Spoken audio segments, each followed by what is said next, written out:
All right. First off, thank you all for coming. This is the first event of the semester for the Mostly Monthly Reading Series, which has been going since spring of 2013. And I'm honored to say our first reader is actually here today, unexpectedly. So Donovan is the back. He actually read the first event we ever had on this campus.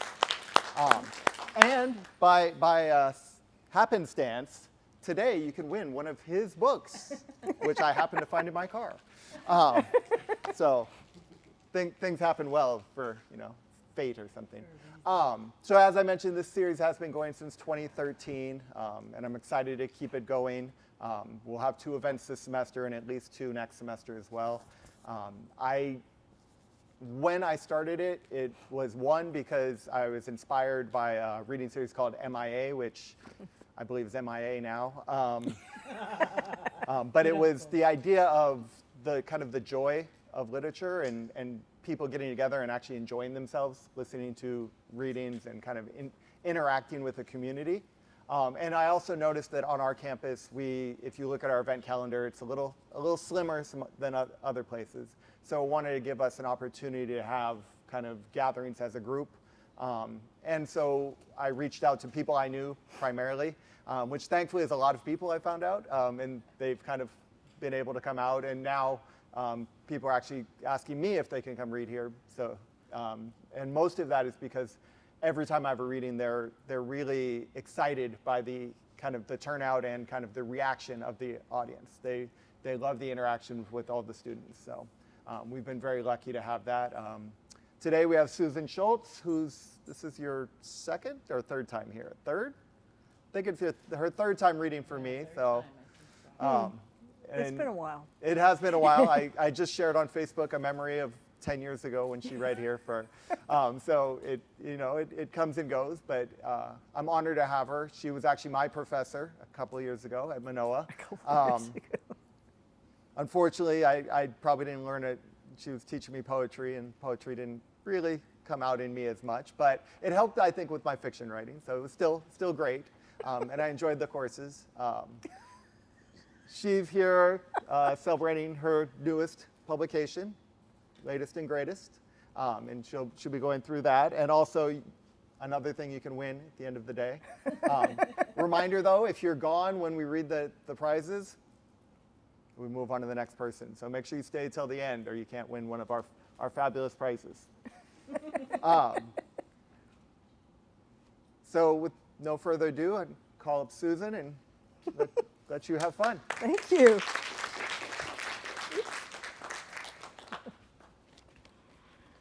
And I had a huge bag of books at home to give away, and then in the parking lot I noticed I had forgotten to put them in the car. So I will leave those books either for Andy or for Tiare. But thanks so much for coming. I know you could have been watching The End of the World or the worst World Series in memory, so I really appreciate your coming. Okay, so any questions? Yeah, who are you? I am Susan Schultz. Okay, thank you, because I have this, I always, when I was teaching, I thought it'd be really fun to do things backwards, to like give the final project first, and then at the end of the semester, you'd just chill. So I thought I'd ask for the Q&A first. So I am Susan Schultz. I live in Huimanu. I'm now retired.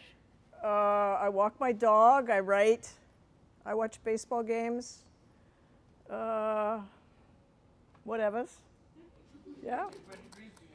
What degrees do I have? Oh my goodness, what degrees do I have? I have a BA, an MA, and a PhD.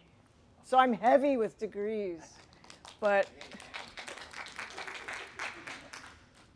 there was a hand. What kind of inspired you to do stuff like writing?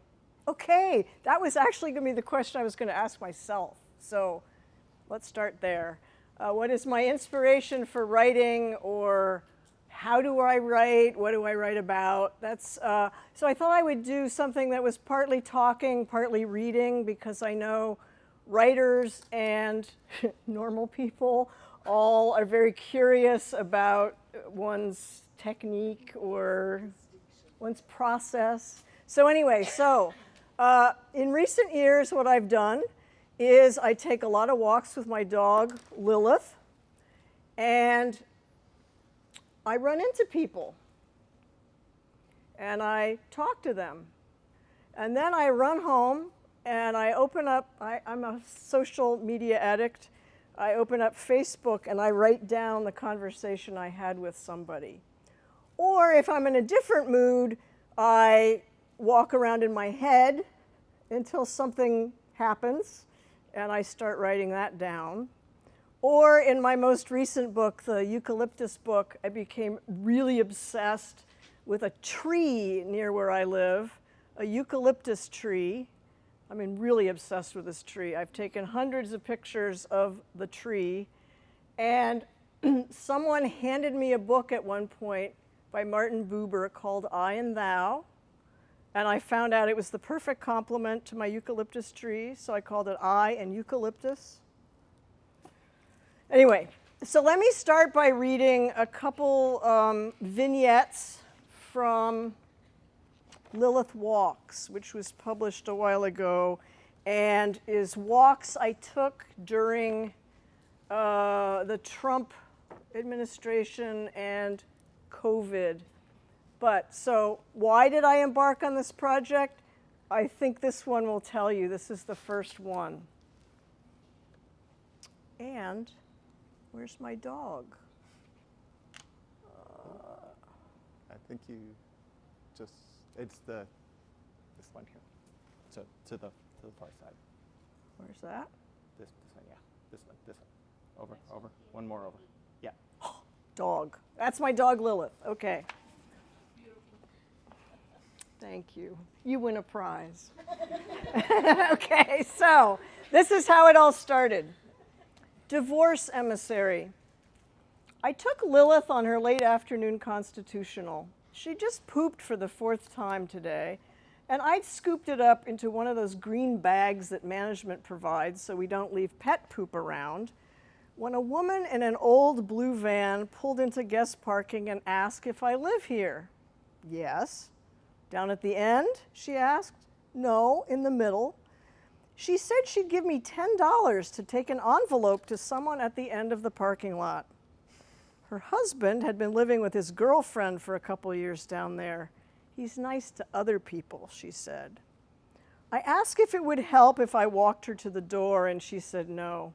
So again, waving off the $10 and signing a paper to the effect that I would deliver the divorce papers, Lilith and I headed off.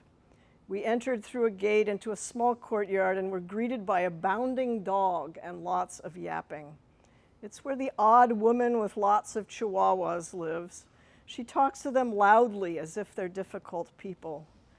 Mr. P got up, fortunately it was he, and came to the door smiling quizzically at me and Lilith. Don't ask me how I got involved in this, I said, handed him the manila envelope, turned, and walked out the gate. That happened on September 10th, 2017. And that was like, oh my God, this is a gift. This was the weirdest thing that happened. So what I noticed was that it kept happening. Not just weird, but also like really profound. If you stop and talk to people about very, very menini things, suddenly you might be talking about death or love or any number or denying COVID, whatever the case may be. So there were a lot of things that I ran into when I was writing this book, and I'm still writing another volume of it, actually. So let me just read you one more from the book. American Anger. By the way, if any of you know Temple Valley at all, I live in the townhouses right past the cemetery there. And so I walk in that area and I walk in the cemetery a lot. American Anger. The white man who hates millennials thinks that Hillary is the corrupt one while claiming not to like Trump, and who walks the small, fluffy, one-eyed dog named Rosie, crossed the street before Lilith and I got to him. I was walking toward Huiva Street, and he turned to walk in parallel. And then the yelling began, not from the corner this time, but from at least 50 feet away. "That's a stop sign, jackass!" He yelled at a woman in a blue smart car who had turned right onto Huikelu. I considered suggesting that yelling doesn't help, but thought better of it. When Lilith and I got back closer to home, the man with two fluffy white dogs, Mochi and Manju, told me that he and his family were almost killed at that intersection by a speeding, swerving Acura. And I could tell you which woman always runs that stop sign, he added. That was August 8th, 2019. And then, okay, so this is the book, and it ends in 2021. So this one happened just the other day. I couldn't stop writing them, so I'm hoping there'll be a second volume. Lilith and my t-ball player. I love baseball, and I used to coach baseball, which was very problematic, but anyway. Lilith and my t-ball player. We crossed the street to avoid two little dogs that Lilith didn't want to see. 3 young men were walking on the other side, coming back from the pool with their towels. One of them greeted me. He'd been on my t-ball team when he and my son were 5 years old. My son's now 25. Since then, he'd been in the Navy. Now, doing lots of LGBTQ stuff and singing in the Honolulu Men's Gay Chorus, he said. His mom had a knee replaced a month ago and is only now driving again. "And your dad?" I asked. Even then, he and the young man's mother were divorced. He did baseball duty with his son. "You know what your dad said to me once?" I asked.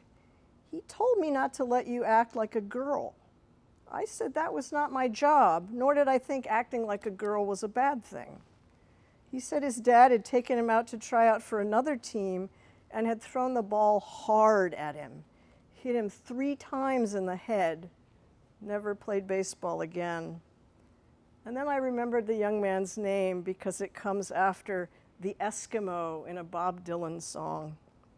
He smiled, said his dad had died of cancer a few years ago, but had always had to remind himself that his son was gay. You could watch the gears moving in his head, he said, smiled. So that's one inspiration I get, which is going out in the world and talking to people. I think it was yesterday I went for acupuncture, and I'm like, I'm really tense about the election. And the acupuncturist says, when you feel that way, you should just walk out, you should just go outside and take a walk. And I'm like, this woman does not know what happens on my walks. So anyway, okay, so the next one does not have a slide. The next book was Meditations, which is also kind of a journal. It goes by date. It covers the same time period as Lilith Walks, but it's more walking inside my head than walking on flat earth. But it has some of the same characters in it, like the angry man with the little one-eyed dog appears in here as well. So this is one thing you might do when you're thinking about what to write about. It was at the time that George Floyd was killed. And I don't know if you remember, but the reason the police came to arrest him was he supposedly had a counterfeit 20 that he was using to buy something. So I started thinking, what is this like? Or how would this have ended differently, perhaps? And suddenly, popping into my head was Pope Francis, believe it or not. I couldn't believe it. And then the original Saint Francis. So this is what happened when that connection happened in my brain.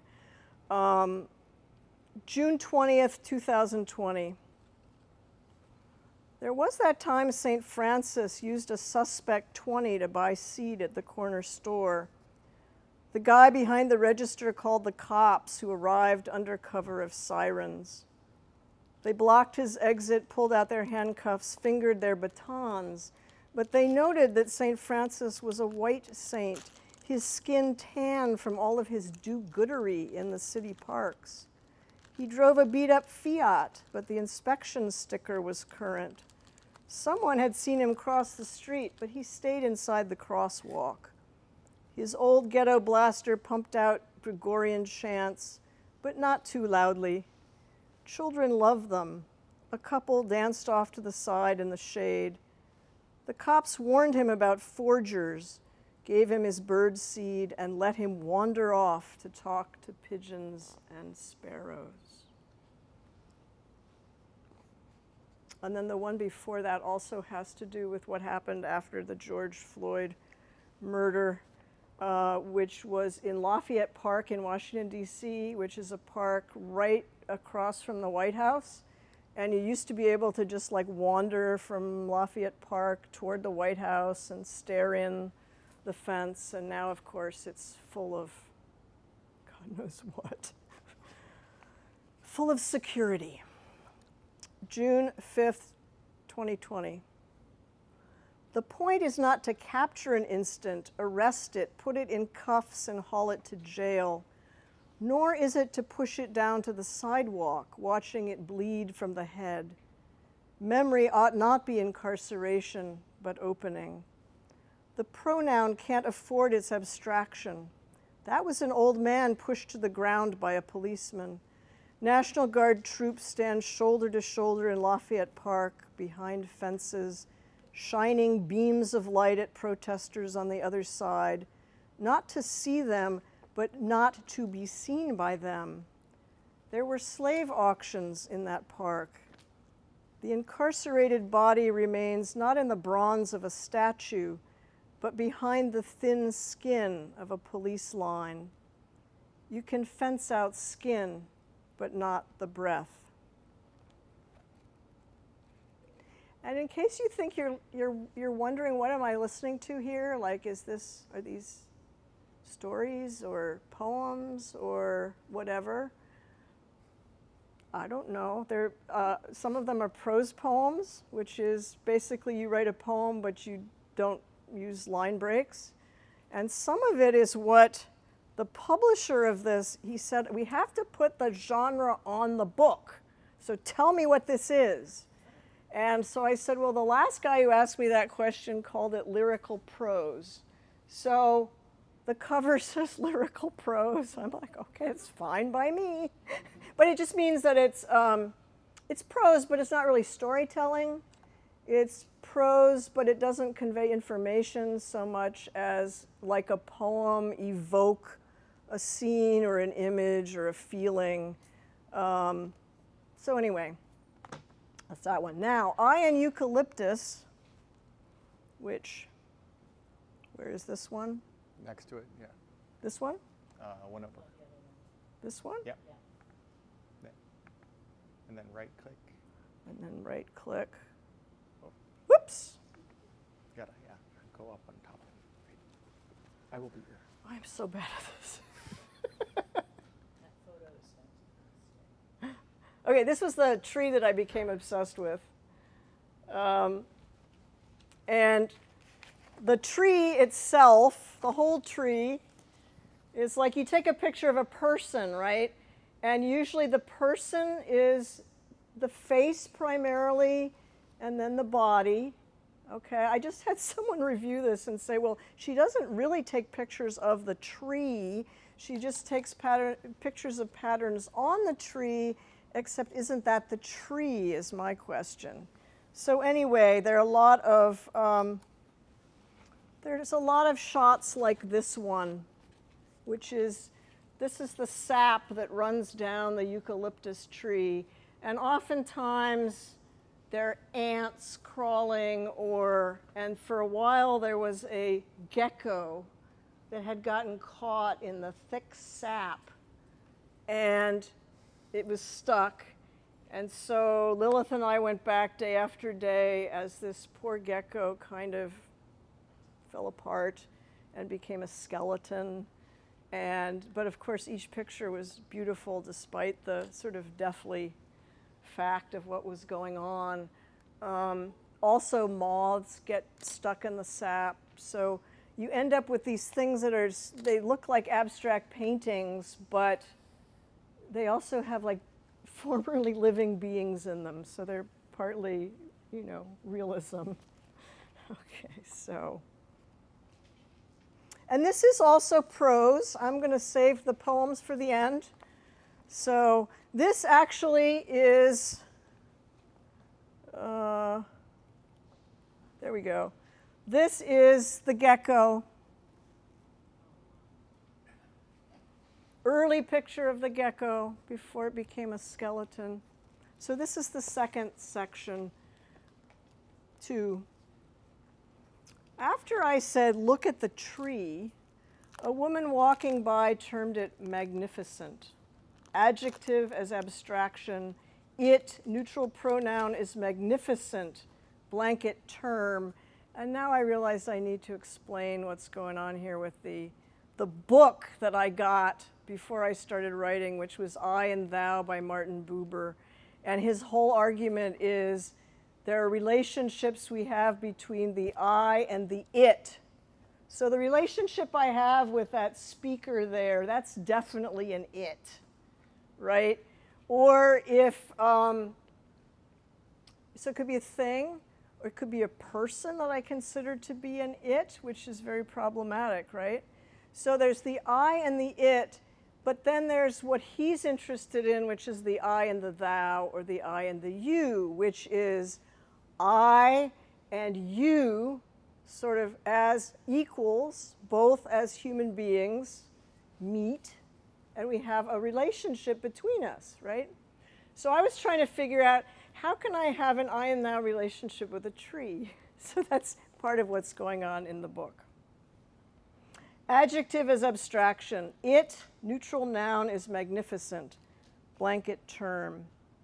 Tree covered in a multicolored blanket of reds and greens and blacks and browns, but only where reading lenses meet distance. I am drawn into relation, and the tree ceases to be an it. That's a quote. This is not to say the tree is he or she or they, and thou seems an antiquated intimacy. If the relation is reciprocity, then what does eucalyptus get from me? Am I an it to it, who is not an it to me? I take photos of the tree and note the verb. Appropriate isn't appropriation, but something more decorous. In this decade, I better know the self's fragility as memory, self-contained upon a stage, a series of events to watch rather than to leap into like a river, seductive. You know you want to leap into what will destroy you, for you're American, so you focus on a tree behind you. Stolid, it doesn't succumb to desire, though sometimes to wind and uneven heating of the earth. 2 eggs stand on the bottom of a bowl, a light shining down on them, like 2 boxers before they dance. A brown egg kisses a white egg, and it's not allegory. Only the cops wore masks, not against COVID, but against our attention. They are not you, though they might be. They are not it, though they acted as such. The tree navigates its colors as if there were meanings to its palette. Red is not anger, but a cap reflected. That's a cardinal's cap. Green is not jealousy, but the grass around the tree. Brown is not mud, though the rain makes it appear so. Is rain the artist? Is wind? Am I for taking the picture, downloading and fiddling with it? Is the picture then a thou, related or unrelated to the tree? If a bot can tell a lie, can the eucalyptus? Or is your accident a form of truth that carries no ethical weight? My photograph becomes the tree's memory. Yesterday there were streaks of sap. Today there's a gecko stuck in it. In 3 days, the gecko's skeleton is held against the light, a jaw, a back, a tail entangled in the tar. The photographs are still, but it's sequence that interests me, not the one-off, the beautiful image. Abstraction as dopamine trigger. It's the silence between the shots. Remove word from gun and give it to art that gives us pause, generous pause. What we don't remember, we see again as flat and new and still only as it sits on its canvas. I look at a tree photo, see 2 profiles of demons, 1 eye on each. Foreground demon has a mouth shaped like a Valentine's heart. I and eucalyptus exchange our vows before dog and I turn to trudge through the nets of other shadowed trees. That was not in the photograph.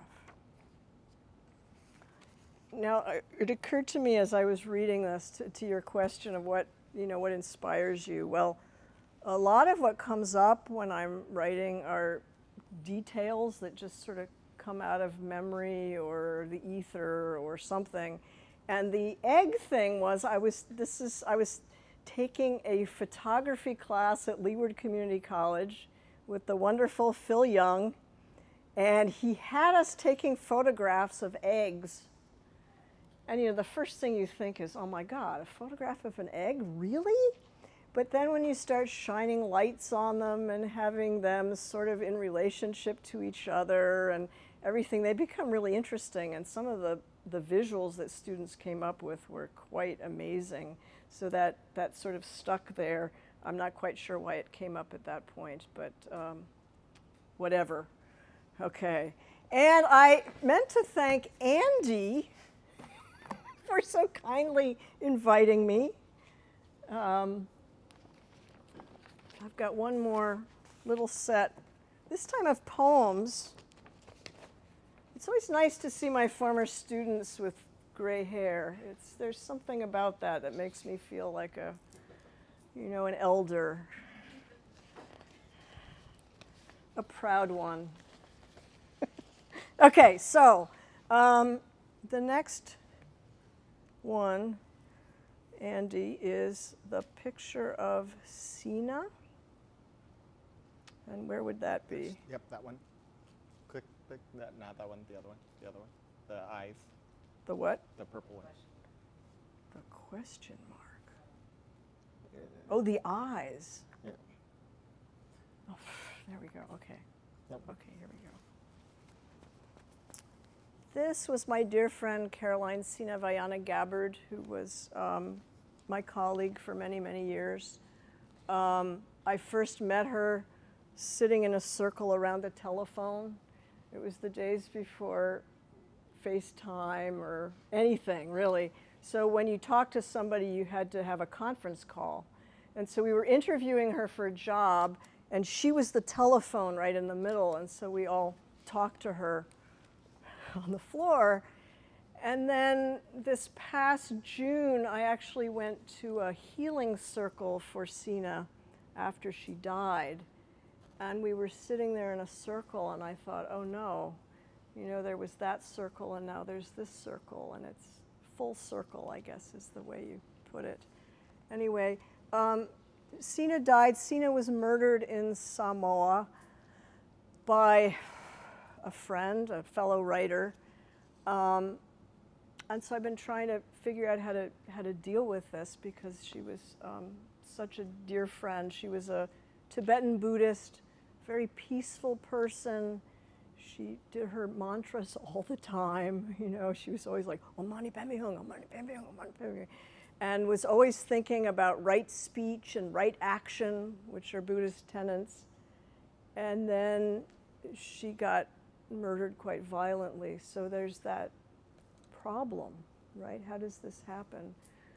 We haven't just lost her, but we lost her in this awful way.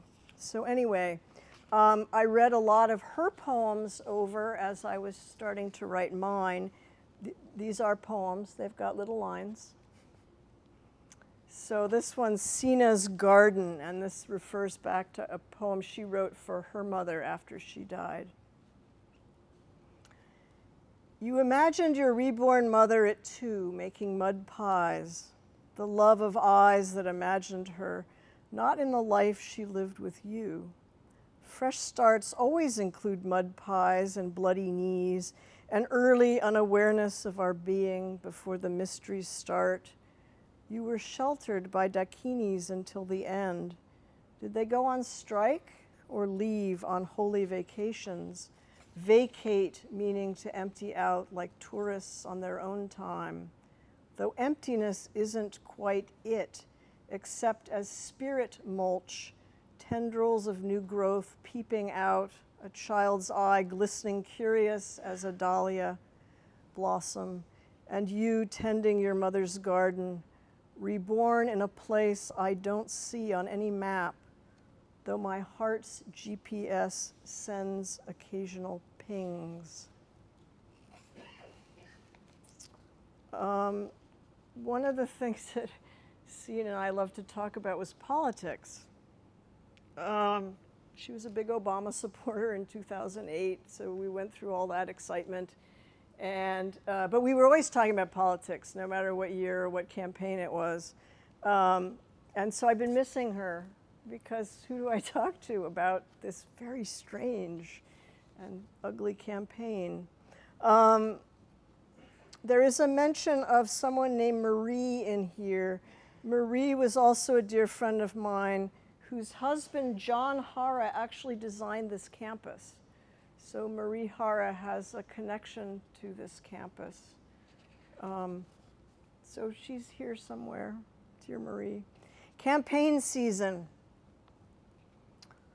I read your mother poems over and over again, knowing the entanglements of grief.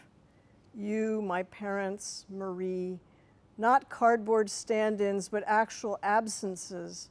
Opening the computer this morning, I saw your photograph smiling at me, grown more thin, susceptible to bronchitis, toll of peripatetic travels and planes, thinking to separate yourself from colleague, from niece, from intimate opportunists, one of whom it seems would kill you.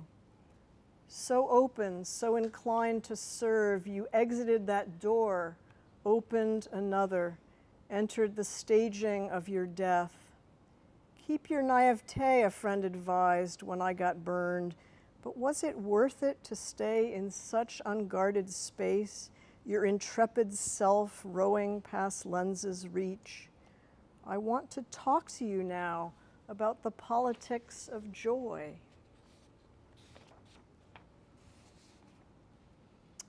Sina was also very interested in social justice issues, and so I've been thinking about her in terms of what we're all witnessing in Gaza these days, you know, whether we want to or not. It's there. You turn on the television, it's there. So this is called Gaza Year 2. And the person named Radhika is my daughter, Radhika. Great soccer player, by the way. Andy Sarplay. Gaza, Year 2. Sina, we're called upon to speak. A friend sends photo of hand raised in conflagration of Gaza hospital. Says we were talking about Radhika.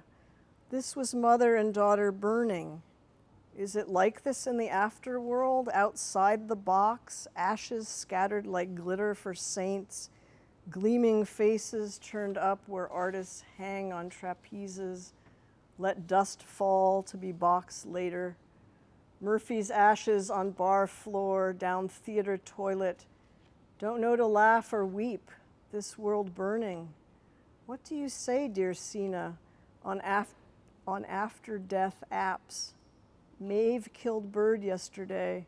I buried it in dumpster. Bryant found rat, foot in old trap in volcano. All this blood on our hands, our claws.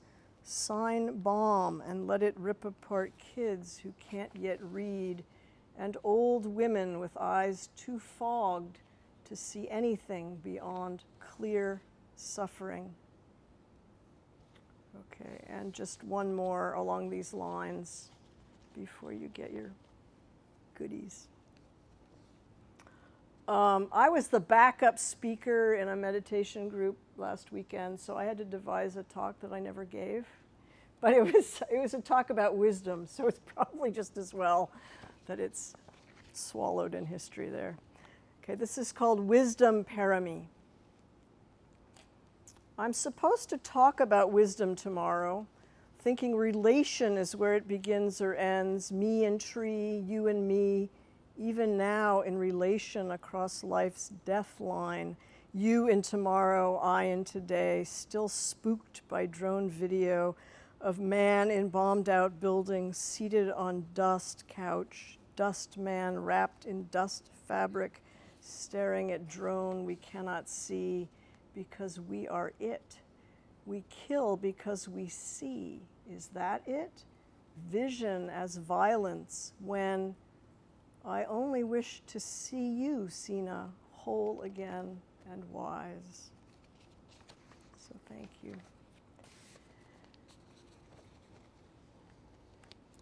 So I guess we've come full circle, so now we'll go back to Back to questions the and Q&A. Yeah. Maybe the answer and question this time. Give me an answer and I'll ask the question. So how have you found the publishing process? You work with a publisher, self-publish, and when we're not talking about mass market stuff, what's considered like a successful? Well, I was a publisher for a long time, so I know all too much about small press publishing.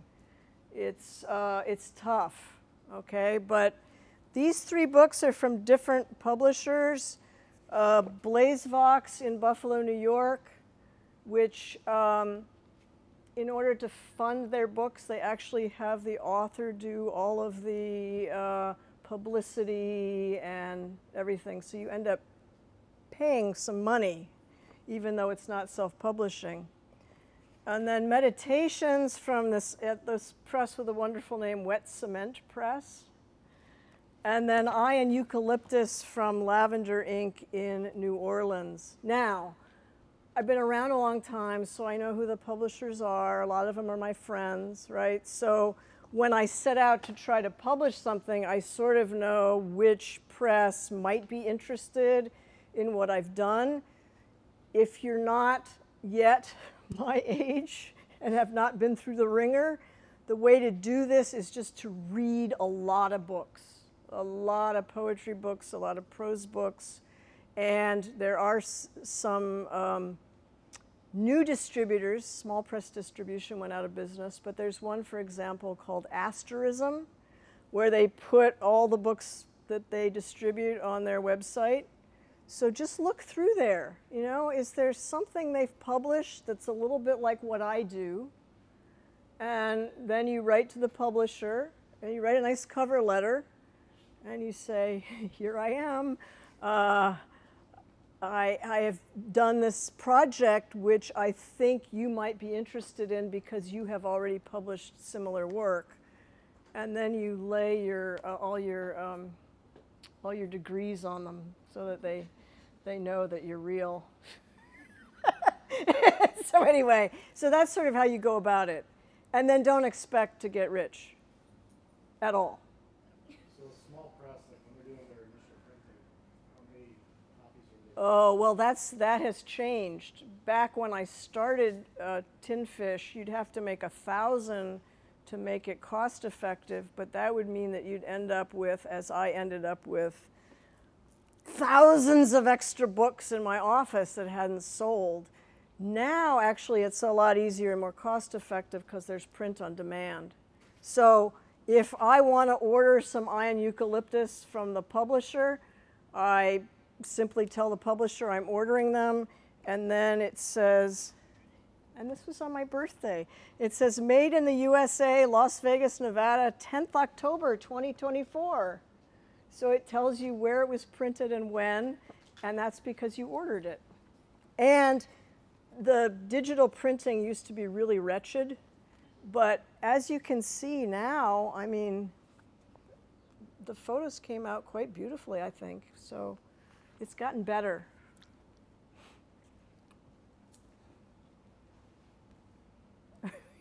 Yes. So you were a professor before, and now you seem to be writing in this like lyrical prose style. I was just curious if you used to write in a different style before, and if like retiring maybe like you honed it, because you write really well. Like I can feel like I'm there, like experiencing your emotions. Like how did you get there? Oh, thank you. Well, for a long time I wrote poetry with lines. And I got a little sick of, enjambment, when you get to the end of a line and you keep on going. It's a trick. And I got really sick of it. It began to feel like a gimmick to me, like, no, I don't want to do that. So I started to write prose over 20 years ago. But of course, it was still poetry. So that's how I became a prose poet. And now I'm sort of going back to poetry because I think, at least in this writing elegies for my friend, it makes sense that it's a poem and that it's in short lines. So there was something else I was going to say and I forgot. Anyway, thank you for asking the question. Yeah, no, there's that thing called stream of consciousness. I do a lot of that because I'm much more interested in the process of getting somewhere that I don't know I wanted to get than I am in saying, I want to get here. How do I get here? I'll do this, this, this, and this. So I'm what you would call a process poet, which I'm not frowning upon poets who are much more considered, do a lot more revision, move this here, move that there, do this, do that. That's good too. It's just not what interests me. So yeah, there is that kind of freedom. Of course, then you realize the limits of your own freedom, right?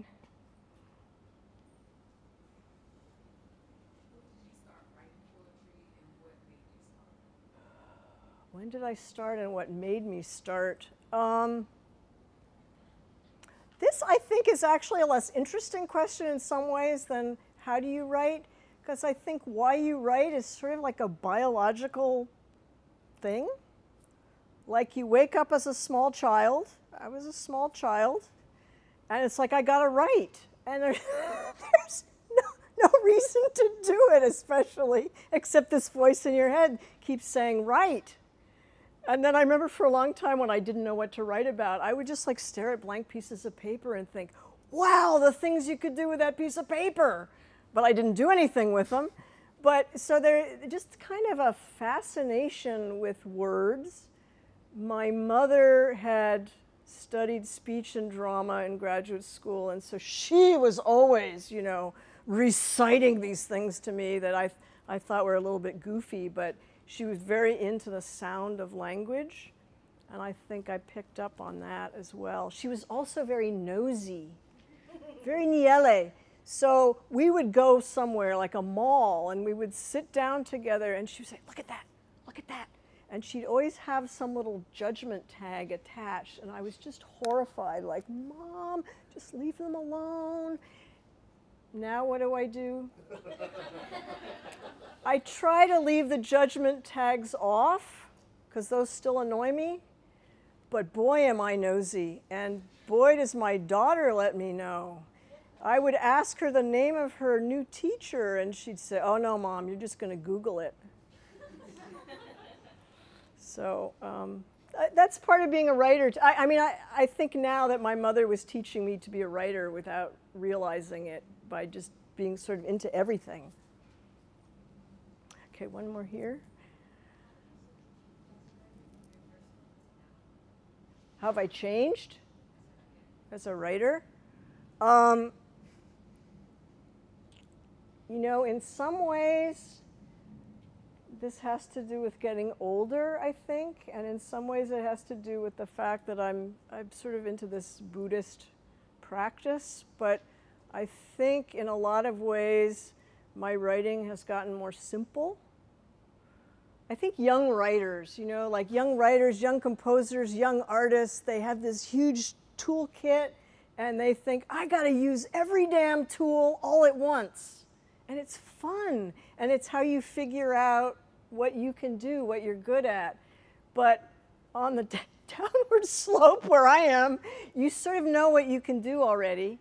And the question isn't, how do I do this with Flash? But, you know, how do I do this more effectively, I think. Yeah. I'm sure throughout the years that you've been writing, you've encountered, or maybe not, like you've encountered writer's block or just creative block in general. Mm-hmm. So when it comes, when you're at that point, how do you deal with that? Okay. Again, it's been a while for me, but that's a very good question. The thing to do with writer's block is not to start with, how am I going to communicate my soul onto this blank piece of paper and let people know who I am, right? That's a sure ticket for writer's block. Instead, make it into something of a game. Like, I'm going to go for a walk and I'm going to look at signs. And usually when you start looking at signs, you see that people have plastered other signs onto the signs, and they're funny uses of language, and you just note them down, and then you decide, well, that's going to be my pool of words, and you just start writing. Now, oftentimes it doesn't mean much of anything, which is also fine. But sometimes that kind of artificial game that you've set up will lead you into this genuine thing that you want to say. It's just that instead of, say, writing a love poem using roses and fluffy clouds, you end up writing a love poem using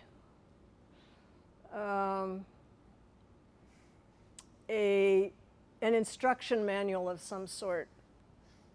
In fact, Donovan wrote this wonderful poem for one of my classes. That was a long time ago. He's a real grown-up now.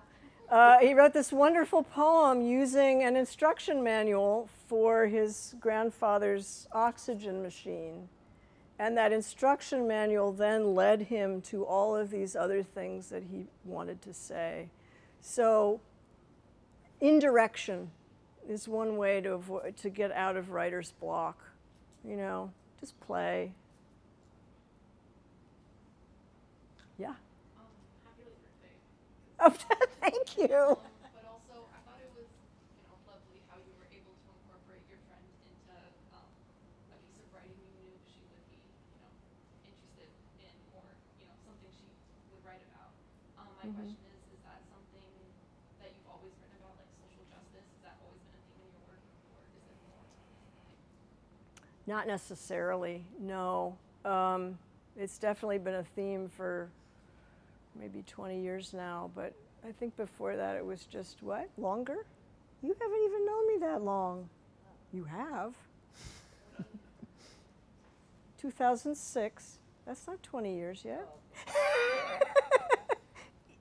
I'm bad at math, but I know that one. Anyway, so no, I'm very interested in social justice issues, and I'm also very interested in the way we as individual human beings are not apart from the world and all of its joys and horrors, right? So we are essentially made up of those things outside of us, those things that come at us. And it doesn't make sense for me to try to split, this is poem world and this is daily life, or this is looking at nature and this is looking at the television. They're all happening at the same time, and it's quite disturbing. But, the other thing was, one way I learned to write was my mother had dementia. And so I actually wrote 2 books about my mother's dementia, and a lot of it was just sitting with her and her dementia mates and watching what was happening and listening and writing it down. And it was quite profound. So I think just sitting, listening, taking walks, it's all there. Okay, Be Great had one more question, and then you. Yeah, so obviously I'm a business major, so more business questions. When were you first published, and how have you, what effect do you think of moving to online, digital, Kindle, ebooks has had on the smaller scale publishing? Actually, my first book came out after I was 40, so it was not an easy thing for me to get a book published.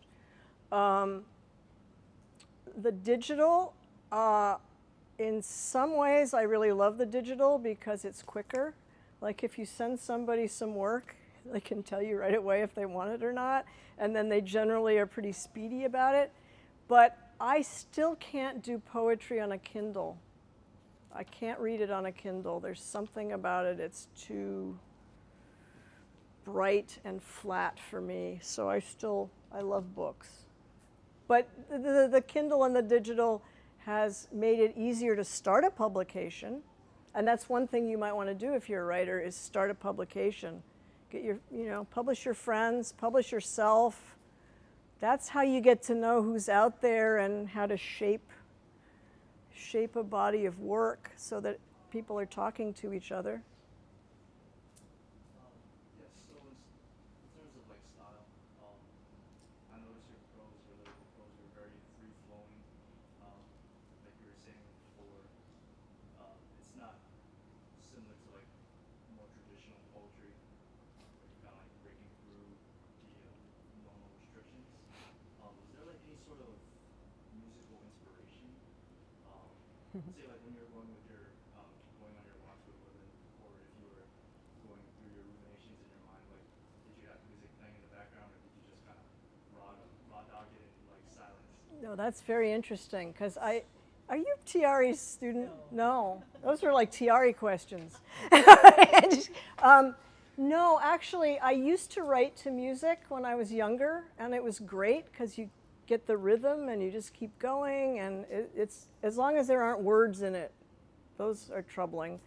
Now, no music, because I'm now into John Cage land, where John Cage was a composer who argued that essentially noise is music, right?